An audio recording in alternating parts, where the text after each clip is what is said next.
घरे बसी ऑनलाइन रे किणी हेबो मत 10 मिनिट रे घर पहुंची जीव विदेशी मत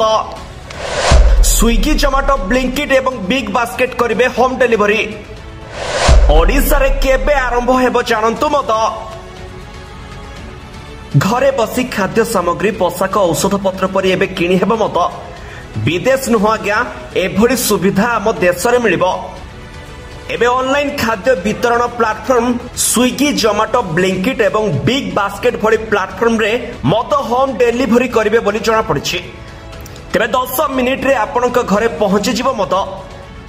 आसंता किछि मासरे दिल्ली हरियाणा कर्नाटक पंजाब तमिलनाडु केरल एवं गोवा भली राज्य रे मद ऑनलाइन ऑर्डर करा जाय परिबो बोली जणा पड़िछि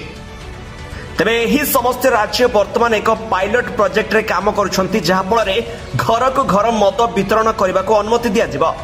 तबे एही राज्य रे रहउतबा लोक माने मोबाइल ऐप द्वारा मद को ऑर्डर करि परिबे प्रारंभ रे केवल कम अल्कोहल युक्त बियर मद एवं वाइन वितरण करा जिवो तबे वर्तमान पर्यंत एही समस्त प्लेटफॉर्म गुडी करे केवल खाद्य एवं घरेई जिनिस वितरण पई व्यवहृत हेउथला तबे वर्तमान शीघ्र खाद्य सहित एही प्लेटफॉर्म रे मद मध्य उपलब्ध होई परिबो तबे ओडिसा रे एही सुविधा केबे उपलब्ध हेबो कि नहीं से विषय रे किछि सूचना मिली नहीं तबे सहज रे मद मिलिबा द्वारा राज्य रे मदुआंक संख्या वृद्धि होई पारे बोली जणा पड़छि ब्यूरो रिपोर्ट खबर टुडे।